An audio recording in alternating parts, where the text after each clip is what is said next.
नमस्कार दोस्तों, मैं रतन सिंह और आप देख रहे हैं ट्रिगर न्यूज़। आज हम बात करने वाले हैं एक ऐसे स्कैम के बारे में जिसने न सिर्फ बिहार बल्कि पूरे देश की पॉलिटिक्स हिला दी थी। ये स्कैम इतना बड़ा था कि इसका नाम हिस्ट्री में इंडिया के सबसे बड़े स्कैम में लिखा गया है। दोस्तों, मैं बात कर रहा हूँ फूडर स्कैम की।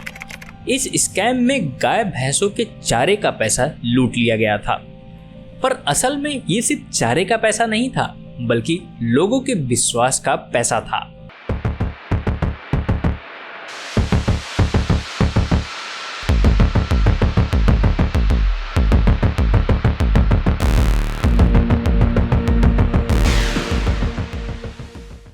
चलिए शुरू से समझते हैं। 1980 के दौरान बिहार में एनिमल हस्बेंड्री डिपार्टमेंट के लिए हर साल बजट अलॉट होता था। इस बजट का मकसद था पशुओं के लिए चारा खरीदना, उनके इलाज के लिए दवा लेना और उनकी देखभाल के लिए इक्विपमेंट खरीदना।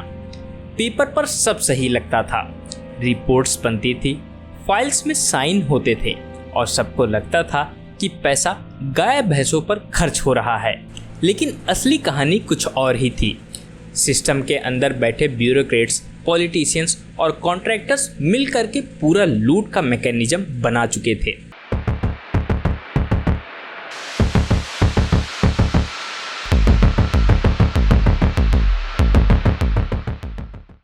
चलिए समझते हैं ये लूट कैसे चलती थी। Fake bills and vouchers. Governments के ऑफिशियल्स फेक बिल्स बनाते थे। दिखाया जाता था कि इतना चारा खरीदा गया, इतनी दवाई लाई गई, इतना इक्विपमेंट आया। सप्लाई सिर्फ कागज़ पर, ग्राउंड पर कोई चारा नहीं जाता था, कोई दवाई नहीं होती थी। ये सारी सप्लाई सिर्फ कागजों पर होती थी। कुछ कॉन्ट्रैक्टर्स को इन्वॉल्व करके उनके नाम पर पैसे रिलीज़ करवाए जाते थे।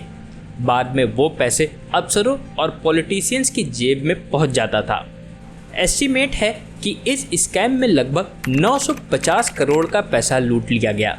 सोचिए दोस्तों, 1990 के दौरान 950 करोड़ रुपए मतलब था हजारों स्कूल, हॉस्पिटल्स और सरकारी योजनाएं बन सकती थी। और आयरनी ये है कि स्कैम का नाम ही फूडर स्कैम पड़ा, मतलब चारा घोटाला। लेकिन असल में ये सिर्फ चारा तक सीमित नहीं था, बल्कि पूरी करप्शन की फैक्ट्री थी। दोस्तों, इस स्कैम का असर सिर्फ पैसे लूटने तक नहीं था। बिहार की डेवलपमेंट रुक गई। जो पैसे लोगों की ज़रूरत पर लगना चाहिए था वो नेताओं की जेब में चला गया। करप्शन का एक नया एग्जाम्पल सेट हो गया। लोगों का सरकार पर से भरोसा कम होने लगा। पॉलिटिकल सिस्टम पर सवाल उठने लगे कि अगर पैसा चारे तक लूट लिया जा रहा है तो बाकी डिपार्टमेंट्स का क्या होगा। और सबसे बड़ा झटका तब लगा जब लालू प्रसाद यादव, उस वक्त के बिहार के मुख्यमंत्री, इस स्कैम में डायरेक्टली इन्वॉल्व पाए गए।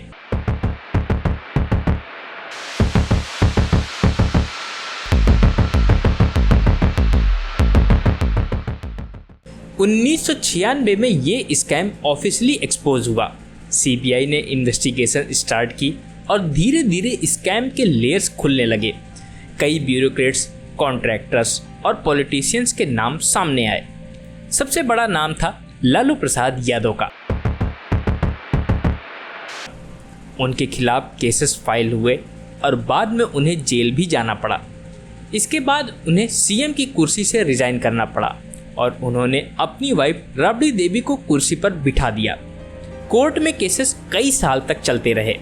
2013 में लालू प्रसाद को 5 साल की सजा हुई। 2017 और 2018 में भी अलग अलग केसेस में उन्हें गिल्टी पाया गया। फूडर स्कैम ने हमें एक बड़ा लेसन दिया। ये दिखाता है कि अगर सिस्टम में अकाउंटेबिलिटी और ट्रांसपेरेंसी ना हो तो पब्लिक का पैसा कितनी आसानी से लूट लिया जा सकता है।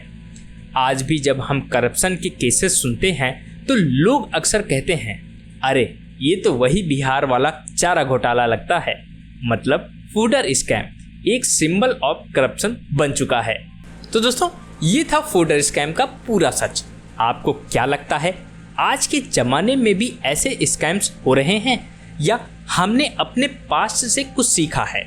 अपना ओपिनियन कमेंट में ज़रूर बताएं और अगर वीडियो पसंद आए तो लाइक करें, शेयर करें और चैनल को सब्सक्राइब करना न भूलें ताकि आप तक अगला एक्सपोज सबसे पहले पहुंच सके।